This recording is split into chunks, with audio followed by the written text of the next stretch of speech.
The history of the royal family of Hyrule is also the history of Calamity Ganon.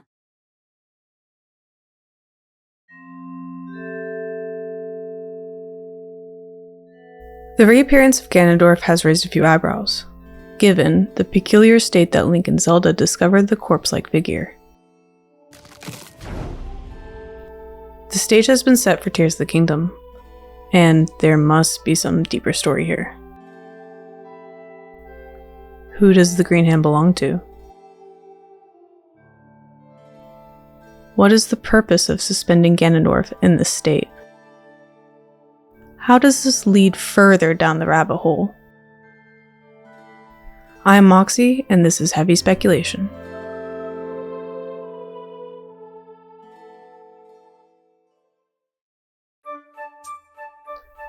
At this stage, I would like to acknowledge my thanks to Lyrolean Historian for providing their translations and insights throughout this video. The translations provided are essential to the English-speaking Zelda community understanding the intentions and the many layers of lore crafted by the artists behind these legends. On today's special episode, we have a guest. While scrolling through the Nintendo Black Crisis server, I came across a theory written by Art of Joe that came across totally crackpot, which is just my speed. Welcome, Art of Joe. Sup, I'm Art of Joe. I write and draw webcomics, and sometimes Zelda theories. It's great to have you on here. Will you do me the honors? As per the title of the series, sometimes there won't be a ton of evidence. However, the Zelda community needs more fun, speculative theories to add to the conversations around these games. If you like Zelda lore, consider subscribing to the channel. It's free, and it helps a ton. Buckle up, kiddos. You're in for a treat.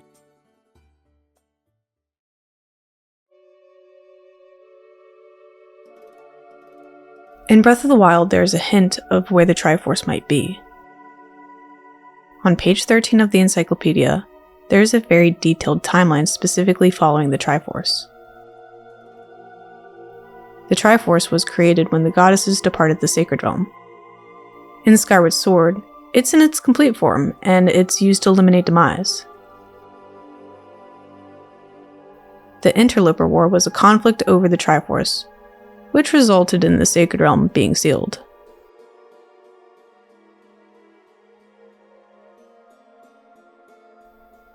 The Temple of Time was built over the sealed temple as a fortress to protect the Triforce.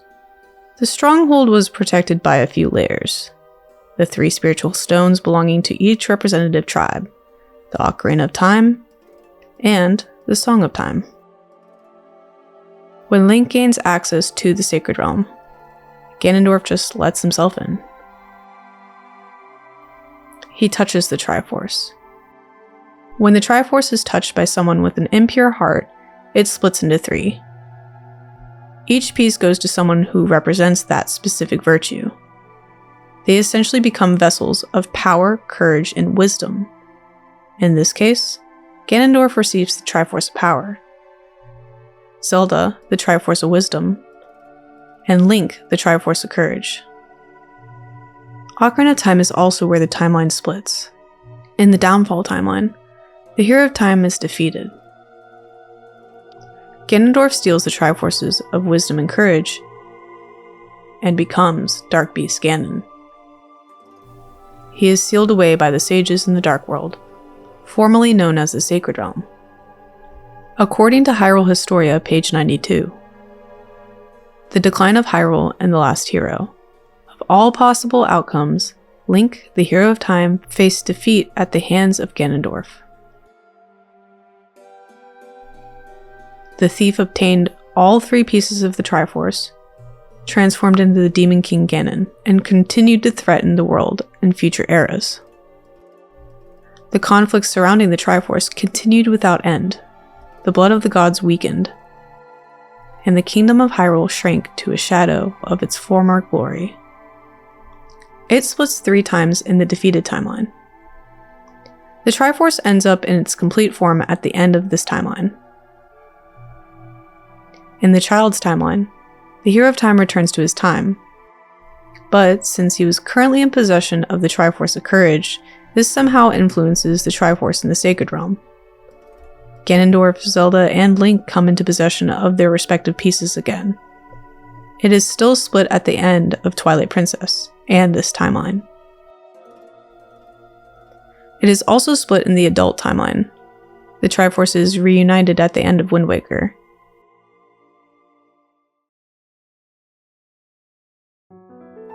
Finally, in Breath of the Wild, the only reference to the Triforce comes from page 388 of Creating a Champion. Quote, "The Triforce itself is said to contain the power of the goddesses, but that cannot be confirmed since the only verifiable power tied to the Triforce in this era was the light that appeared from Princess Zelda's right hand.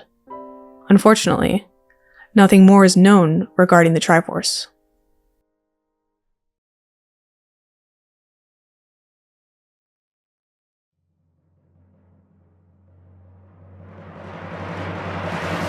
Human. You're pretty strong for a human to surpass me. That was splendid, but remember, this is not the end. My hatred, the Demon Tribe's curse, it draws an endless cycle of death and rebirth till the end of time, forever. Do not forget, this will happen again. Those like you who carry the blood of the goddess and the soul of the hero, shall forever be unable to escape from this curse. That hatred and grudge, that incarnation will continue to wander through a blood-smeared sea of darkness alongside you urchins for all of eternity. He's an embodiment of hatred, and a grudge that arose in distant antiquity and revives again and again, no matter how many times he's destroyed. This form was born from his obsessive refusal to give up on revival. If set free upon the world, it would result in a tragedy surpassing the one 100 years ago.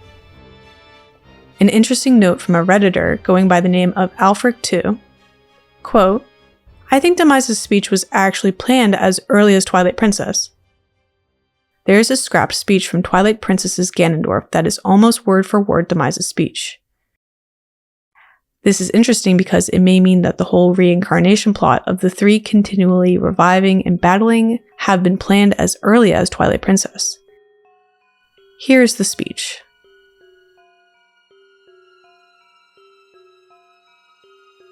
When one who holds the chosen power appears, necessarily one to accomplish the antithesis of that will be born.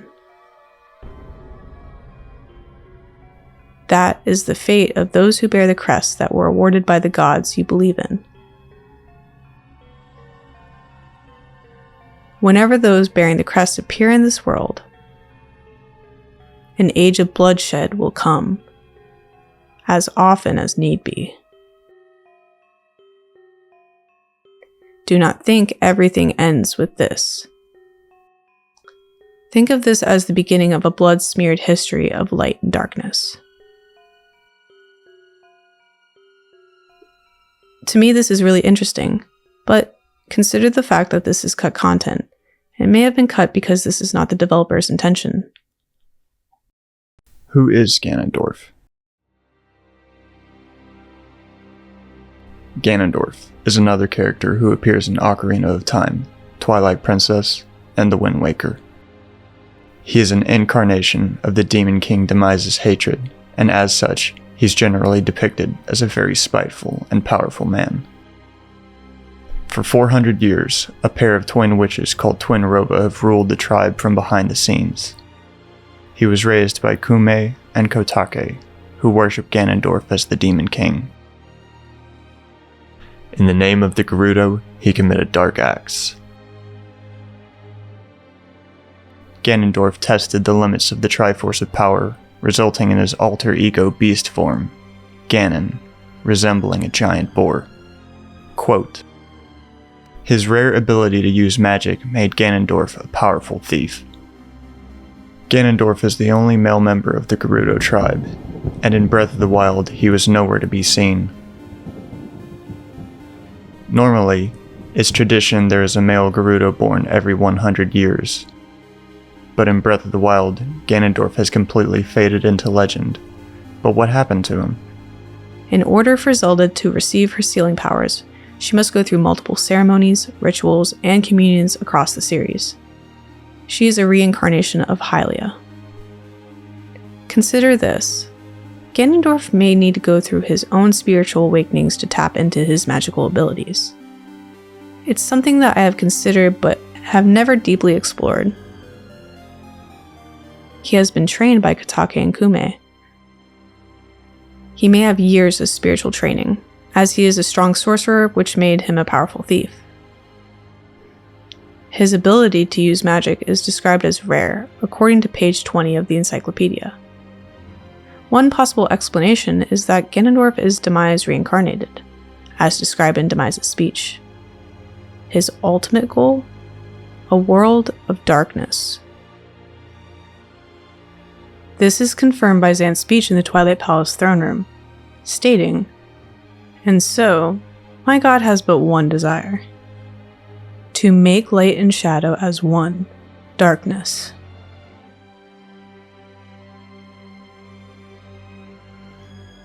Ganondorf attempted to make a wish on the Triforce, but it was split in Ocarina of Time.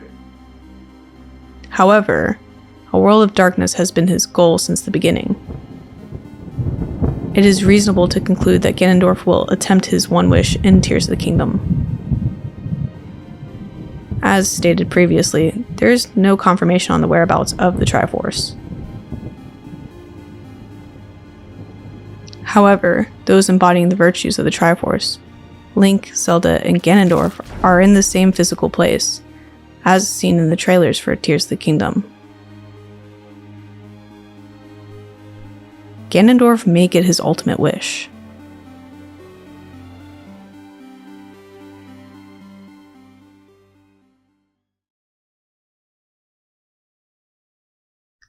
There has been a little bit more evidence found supporting my initial claim, analyzing the newest trailer. The music. And wait, what's going on? Can I hear it too?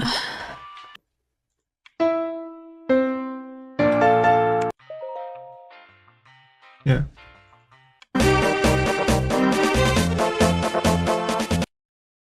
so these music nerds are like losing their shit over, I guess, musical chord progressions and a chatter just wanting to be credited as Josh shared a music theory that he'd been working on.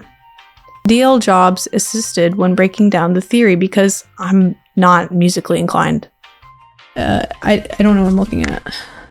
So which that looks the same to me. I mean, I don't know. I took a few piano lessons in public school, but I struggle to grasp and understand music theory. But one of you has to fucking explain to me what I'm looking at in plain English. There are really just 5 notes to focus on here.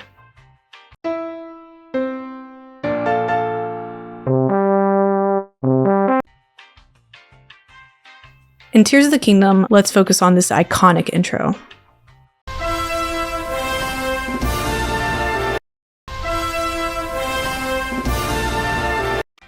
The Dark World sounds like this.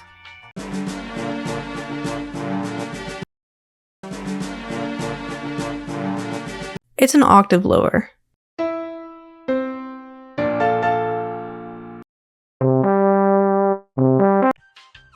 Now, if we were to remove the airtime between the first note and the second note of Tears of the Kingdom, and line it up with the Dark World theme over top, it sounds a little bit like this.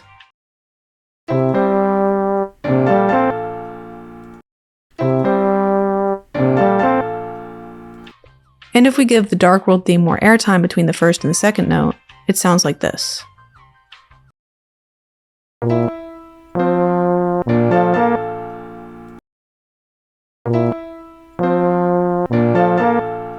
It's not absolute confirmation, and again, this is a music theory.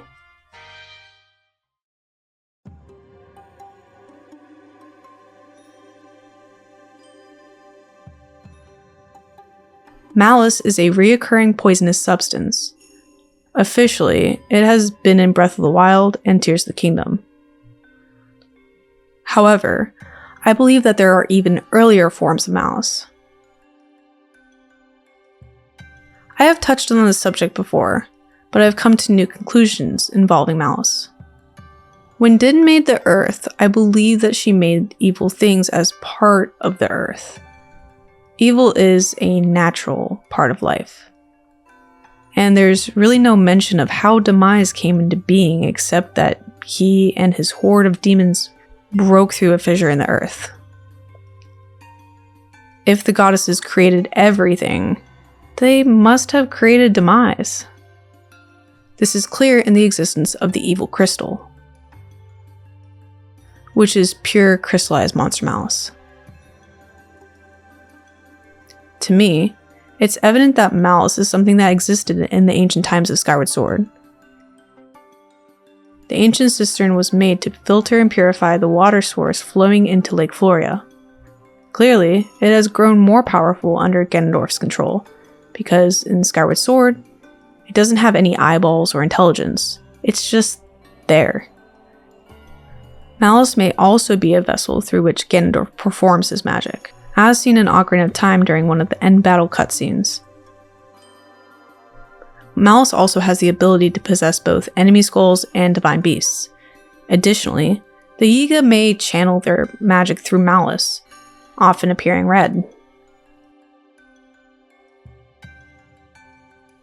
Malice also corrupts the earth. There are these fang-like blemishes jutting out of the globs of Malice.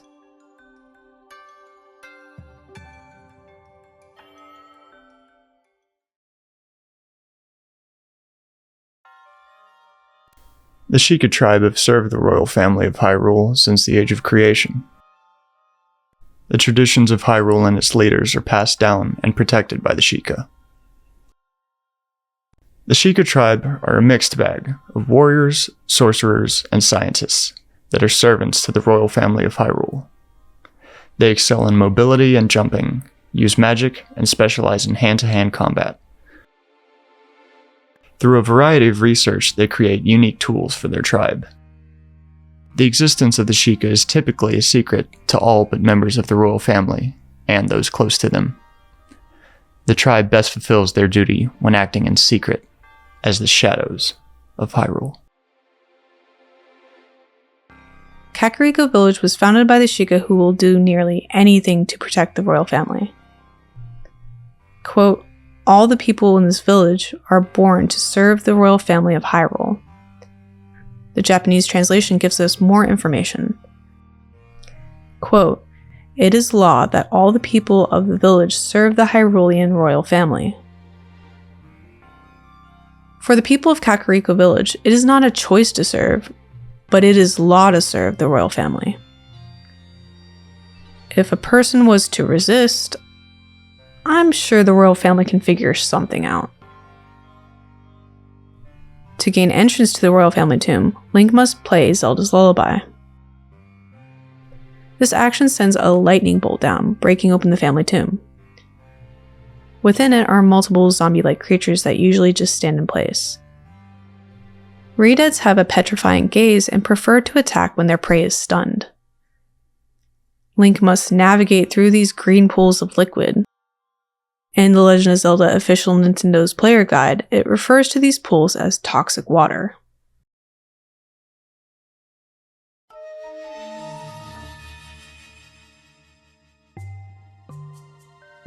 The Seven Sages appear as a motif, appearing across several games in the Zelda series. They've been represented in many different ways. In Ocarina of Time, each of the sages was a different race. In other games, they've been represented as odd, glowing spirits, or sometimes just maidens. In Breath of the Wild, the Seven Sages are nowhere to be seen. At least, that's how it might seem at first. If you do a little snooping around in Gerudo Valley, you'll find traces of them, lost to time. It's believed that people once came from around the world in search of the heroine's blessing. Each heroine had a different power, skill, spirit, endurance, knowledge, flight, motion, and gentleness. They're known as the 7 heroines. Each heroine is adorned with a different symbol, and while we don't learn much about them, there seem to be some dark secrets around their lost history. According to the Gerudo researcher Rotana, the 7 heroines were divine protectors of Gerudo, said to each have a different special power. However, when talking to Bozai outside of Gerudo City, we learned that there was an 8th heroine, purposefully erased from history. One of the more interesting things I found when researching this area was the designs on the walls around the heroines matching the designs on the walls from the royal family tomb. There are similar patterns found on the Earth Temple from Wind Waker, and on the ancient technology. These similarities need to be noted, even if no theories result from them immediately. I thought it was kind of interesting, and you'd think so too. Let me know if you have any ideas about these connections. The green hand is a part of the rabbit hole, somehow. The green energy spirals out of it, and harkens back to the royal family tomb once again. Clearly, this hand has been sealing Ganondorf. Under the History of Hyrule, Chronology and Events, on page 362 of Creating a Champion, it states, Ganondorf becomes Ganon and invades Hyrule. Ganon is sealed. This begs the question, was this by choice of the royal family, or was it Ganondorf's choice?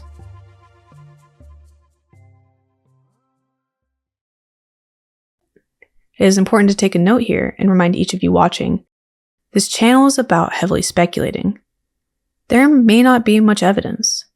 A lot of this is going on gut instinct of what the developers are trying to convey through the subtext of these carefully crafted games. With that said, let's get to speculating.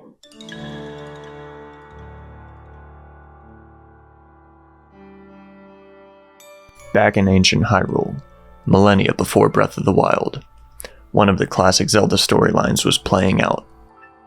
The current Link and Zelda at the time were just children, and there was a current Ganondorf in charge of the Gerudo. At this time, all of the sages were warrior priestesses that fought and protected their tribe from demons. After searching through the past, one of the sages discovered the pattern of the male Gerudo always becoming Demon Lord, before an incarnation of the goddess and hero take him down. Deeply troubled by this, and not wanting to lose their current civilization, the sages talked among themselves about how to strategize a way for victory.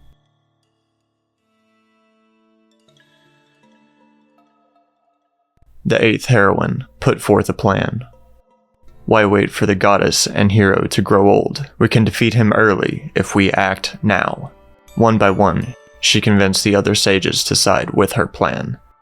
And after all were in agreement, they constructed a trap for the Gerudo king and lured him deep underground. At this time, Ganondorf had not yet committed any atrocities, and was trying to help his people standing within Hyrule. When he received word from the sages requesting to meet him, he was filled with optimism for the future. But once he got to the meeting place, his fate was sealed. The 8th heroine attacked Ganondorf with her ancient magic, clutching his chest and draining the life from his paralyzed body. But something more was happening. Ganondorf's inner spirit, the hatred of Demise, she began to absorb that as well, and the other sages noticed. The sage was attempting to steal Ganondorf's dormant power. Horrified at what was happening, the sages banded together and split the 8th heroine's soul into 7 pieces. They then escaped from that terrible place and tried to erase the history of the 8th heroine and her tribe and her terrible magic. The 7 heroines retreated to different corners of the world, carrying a piece of the 8th heroine's soul with them to the grave and even to the heavens. The only piece of her soul remaining was her hand, keeping Ganondorf paralyzed in a state between life and death forever. Ganondorf's anger at being wrongfully imprisoned builds up, and every 10,000 years, the rage itself manifests into Calamity Ganon, which cyclically destroys Hyrule.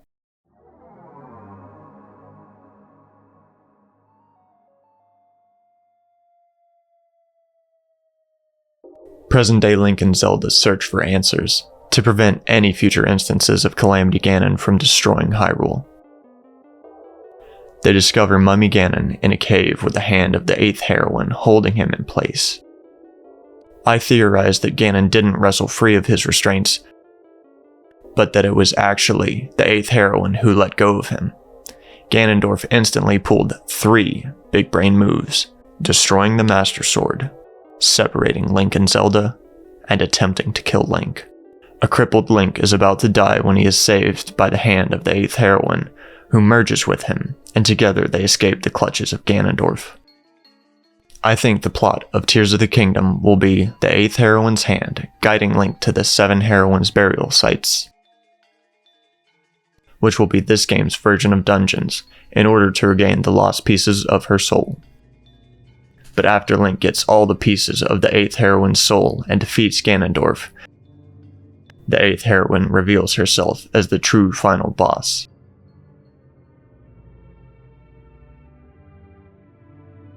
She attempts to steal Ganondorf's power one final time, assuming this is the last game in the Breath of the Wild series. This probably ends with Link and Zelda defeating the 8th heroine and laying Ganondorf to rest peacefully. The cycle of Calamity Ganon ceased forever. The cycle of hatred over at last.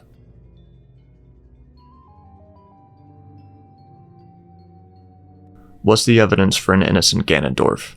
Since we see that Zelda has the mark of the Triforce on the back of her hand, then the Triforce may have been split up again. Ganondorf may have had a piece of the Triforce. A good plan, violently executed now, is better than a perfect plan next week. This is 100% the moment Ganondorf was attacked by the 8th heroine, and he was definitely not in any shape to be fighting himself. He's not wearing any armor or carrying any weapons, and his clothes look to be some regular kingly robes. I think this is a pretty good indicator that he was not expecting for this to happen to him. The Lost History, the 8th heroine statue. In Breath of the Wild, we come across 7 heroine statues, but we know that there used to be 8 of them. The 8th one is hidden far away from the rest, with pieces of it scattered around. Perhaps it was moved using magic, or maybe they never finished its construction. Either way, Bozai tells us that it was wiped from history, maybe to make the people forget, or not ask about the 8th one, to prevent people from going there and somehow breaking the seal. Also, this might just be a silly coincidence, but the name Bozai has all but one of the letters for the word Zonai, perhaps alluding to the connection between the 8th heroine and that tribe. If the 8th heroine was the leader of the Zonai tribe, it would make sense why they have been wiped from history.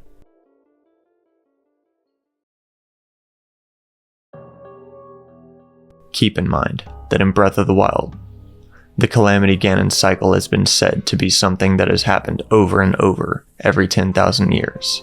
It's possible that the entire history of how it started has been lost to time, excluding Ganondorf and this character. Even the ancient monks that built the divine beast wouldn't predate the Calamity, which is why they seem to also know very little. I believe this mural is depicting the 8th heroine and the 8 pieces of her soul. In the mural that was shown off in the trailer, there are 7 Magatama surrounding a mysterious new character. These 7 Magatama around the 8th heroine, what do they mean? Magatama are slightly teardrop shaped, so it's possible that they are meant to be upside down droplets. But let's look at Magatamas from another angle. The Magatama are commonly believed to represent the vitality of the human spirit. I think that it fits pretty well with these being pieces of the 8th heroine's soul. When looking at Magatamas, many other Zelda games come to mind. The Amber and Sacred Relics in Skyward Sword. The Amber Relic item description reads, quote, a beautiful amber-colored ornament. They can be used to make item upgrades. There are Tears of Light, which are, quote, the source of the Spirit of Light's power in Twilight Princess. In Spirit Tracks, Tears of Light are used to defeat armored trains. Tears of Din, Nehru, and Farord that Link must collect as trials. Sacred Tears, gathered in the Sacred Realm during the final trial undertaken in Skyloft. The Moon's Tear, a tear from the eye of the moon. It falls to the earth when Link peers at the clock tower from the Astral Observatory. There are other instances of Magatama across the Zelda universe, and many of these Magatamas have also been represented as tears. These will be very important to Tears of the Kingdom. They are, after all, in the title of the game. I think these tears will be scattered in different ancient temples and burial spots for each of the heroines. Piece together the tale of what really started the Great Calamity and what role they had in it.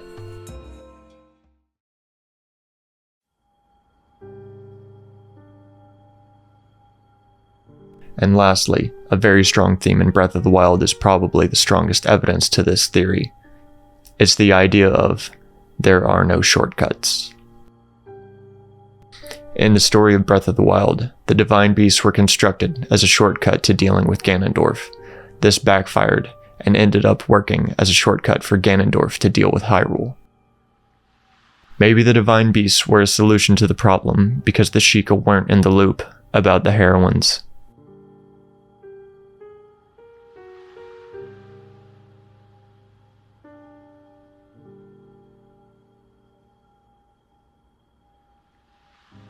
Not many people may have known about this ritual to indefinitely seal Ganondorf. This took place long before the construction of the Sheikah Towers and Shrines. King Rome tried to pressure Zelda into completing her spiritual training as quickly as possible. And this backfired with her ending up not being able to express herself, which locked her spiritual progression, until it was much too late.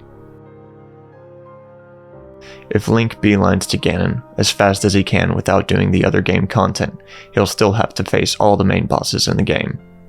At the end of the game, Link and Zelda haven't really fixed anything, and are back at square one in terms of dealing with Ganon. All those technological advancements were for nothing, and 10,000 years later, Ganon is going to return to destroy the world they created together. I think this theme hits really well if the heroines attempted to seal Ganondorf prematurely, which created the cycle in the first place. The Hand will be an antagonist, playing against Link. Link will think it's his buddy until the end. The Hand will trick Link and touch the Triforce first.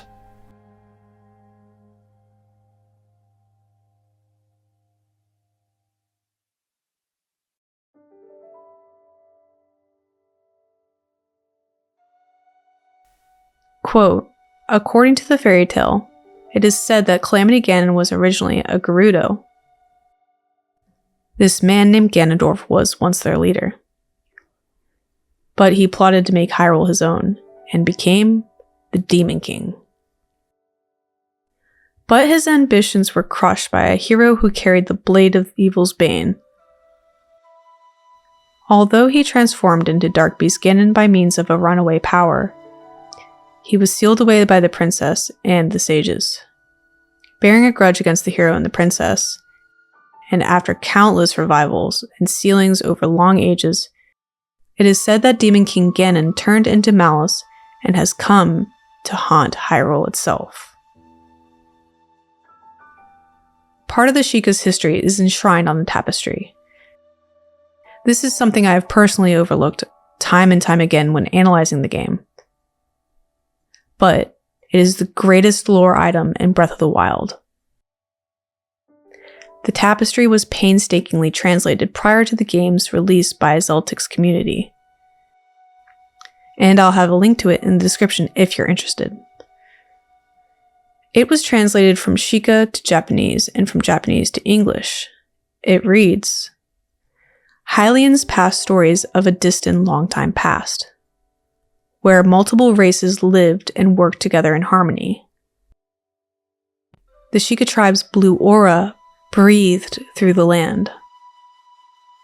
And this mutual prosperity continued until a cataclysmic disaster struck. The hero and the princess attempted in vain to seal the terror which became known as Calamity Ganon. Divine beasts awoke from 4 directions and deployed a mechanical army, which made the king and his people fearful. They fractured Ganon's power and sealed him, but the Sheikah were banished from this land ever since.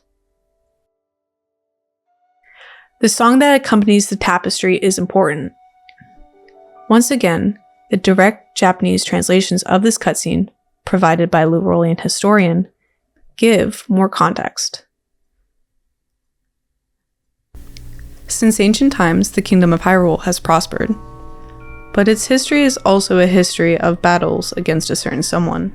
That one brought calamity, and has resurrected despite being destroyed many times. The name of this calamity is Ganon. But in Hyrule, there were those who were born with the fate of protecting the kingdom. A swordsman who possessed the soul of the hero, and a holy princess inheriting the blood of the goddess. These were the ones who appeared over the ages to wage war against Ganon. Their battles with Ganon were passed down as legends in the form of songs. From here I shall sing the story of the battle with Calamity Ganon from 10,000 years ago. The ancient kingdom of Hyrule. It was once a time of brilliant prosperity where civilization and skill was welcomed. Already their adversaries, those detestable monsters, posed no threat. Through strenuous effort, the ancient people used their skill to develop a new power, all for the sake of assisting the hero and the princess who would oppose Calamity Ganon. That new power the people created, these machines that would become the driving force to seal away the calamity. 4 gigantic beasts, built in the likeness of animals. These were named the Divine Beasts. Free-willed machines who gathered hordes to attack. These were named the Guardians. 4 citizens who possess exceptional powers were chosen to pilot the Divine Beasts. The hero, the princess, the Guardians, and the Divine Beasts. The preparations against Calamity Ganon were perfectly executed.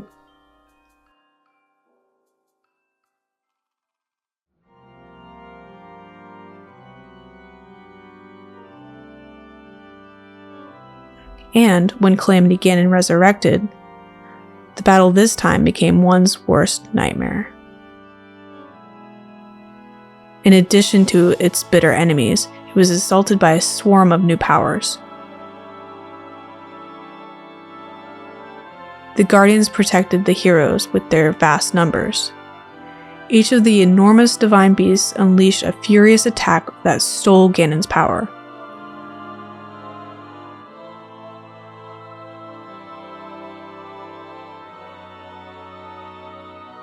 With the Blade of Evil's Bane, the ancient hero delivered the finishing blow, and with the holy powers she inherited, the princess sealed Ganon.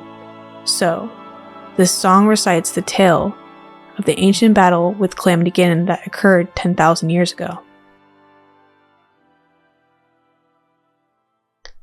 This whole tapestry holds a lot of interesting details.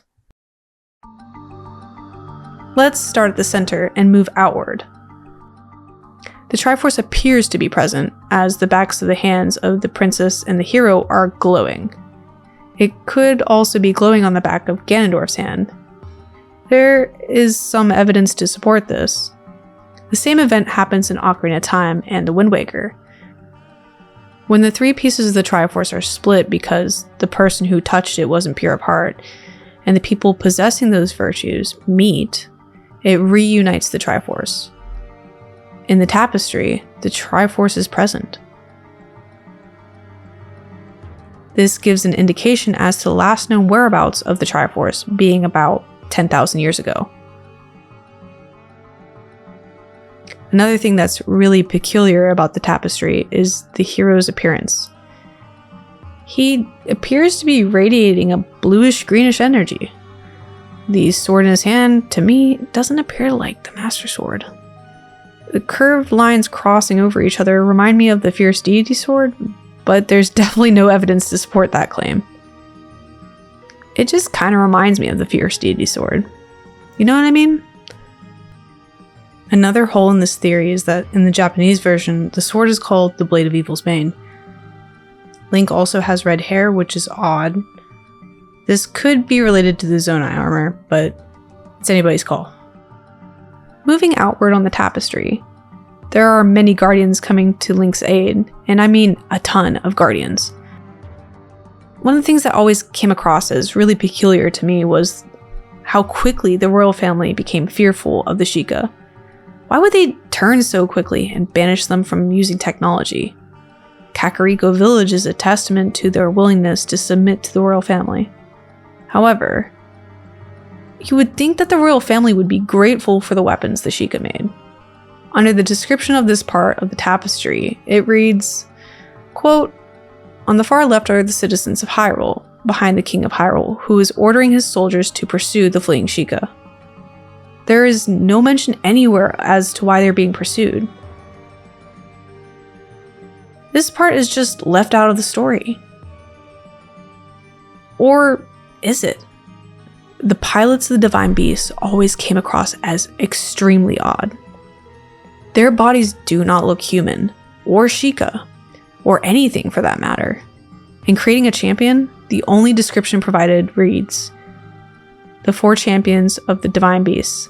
Their names and their races are unknown." My partner Charlie has never played Zelda, but he is quite interested in the lore. When he learned about the tapestry and the backstory, he suggested that the Blights were actually the original pilots of the Divine Beasts. And this is what caused the king and the people to turn so drastically on the Sheikah. He explained that the Divine Beast would need some kind of power source, and theoretically could run on soul energy, providing mobility to the Divine Beasts. There may be some truth to this as well. The Divine Beasts are powered by souls of the previous pilots, when they are alive and deceased. Though, this idea is directly contradicted by 2 things. First, the translation for blight is curse. Future Moxie here. Doesn't a curse need to be, have something to be cast upon? A curse could theoretically still work with this idea. Because if they are curses... Does that make sense? Anyway, continue. And in the direct translation for the song, the pilots are referred to as citizens. The champions and the king of Hyrule have this green energy surrounding them. They are like Poes, restless souls of the dead. They had a purpose to fulfill and cannot be at peace, which I have discussed in a previous video. The Blessing and the Curse of Magic is a video diving into my philosophy and approach to understanding magic in the Legend of Zelda series, which will be linked in the description below. As discussed in that video, the green energy is soul energy. Everywhere this green magic is related to the souls of the living or the dead. What if the Sheikah created the Blights? There is some evidence to support this found in the direct translation on the tapestry. Quote, "and deployed a mechanical army which made the king and his people fearful." Mechanical being the key word here, meaning it was likely not powered by the people. The people of Hyrule were desperate. They didn't want to see their home destroyed because of Calamity Ganon. The Sheikah have almost certainly experimented with this magic before, given they were able to be preserved so long in the shrines. If the Blights were a creation of the combination of Sheikah magic and soul energy, The people of Hyrule would have supported this up until after the war. The strongest piece of evidence comes from the cutscene at the end of the game, when Zelda says, "We'll make our way to Zora's domain. Divine Beast Faruta. Looks like it's stopped working. Let's investigate the situation." While recording this sequence, I heard Mipha say, "If we seal him away, then we can restore peace to Hyrule. And both your duty and mine will be fulfilled." She states pretty clearly that her soul will be at peace, which, to me, is explicit proof that the Divine Beasts run off soul energy, being that all the champions are Poes. They are all literally souls that cannot be at peace. But Mipha found her peace. She reached her goal. She completed what she needed to, and now she's at rest. There is a conspiracy around the goddess statue, the Forgotten Temple, the ancient mining facility, the Gate of Time, and the Sheikah to be made here. I have gone over all these ideas in various videos on my channel, so consider going on a binge of all these crackpot theories. Each theory builds on the next. Okay, for one, at the end of Skyward Sword, where does the activated Gate of Time go? Presumably, Impa establishes control of this very powerful tool. All that equipment, machinery, and technology didn't just disappear from existence. They were buried. While creating a champion describes the Sheikah retreating into their devotion for the goddess Hylia, I just get the feeling there might be more to this.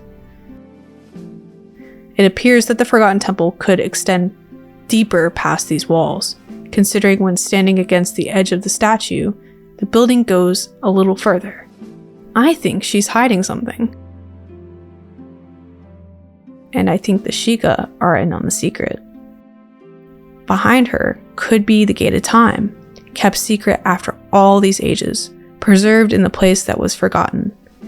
Perhaps this is what some of the Sheikah were retreating to. They seem to mysteriously vanish and reappear throughout history. Even the encyclopedia acknowledges this, stating, quote, "At certain points in history, encountering a Sheikah is a rare thing.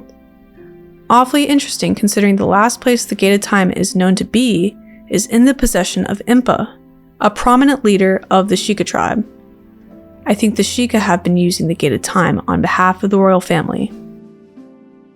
They likely have a lot of requirements, guidelines, and rules related to its use." Laurulian historians suggested in a Tumblr post, quote, "This may not have been the first time that the tribe has divided due to its differing ideals and motives. The ancestors of the Twilight race, who were banished into the shadowy world of the Twilight for their part in the ancient war for the Sacred Realm, have many similarities with the Sheikah Tribe, including their use of technology fueled by magic, and the incorporation of the eye crest on the throne, their ancestral magic relic known as the Fused Shadow, and the murals throughout the Twilight Palace. So I ask you now, how deep does the rabbit hole really go?"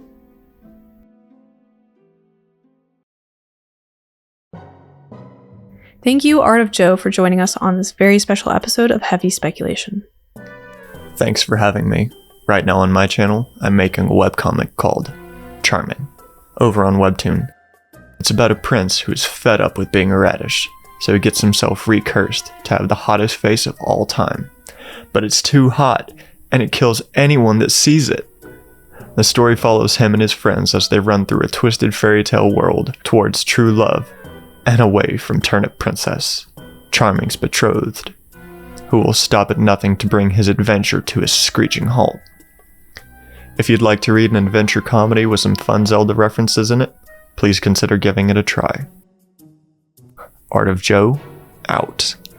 Thank you, Art of Joe, for joining us on this very special episode of Heavy Speculation.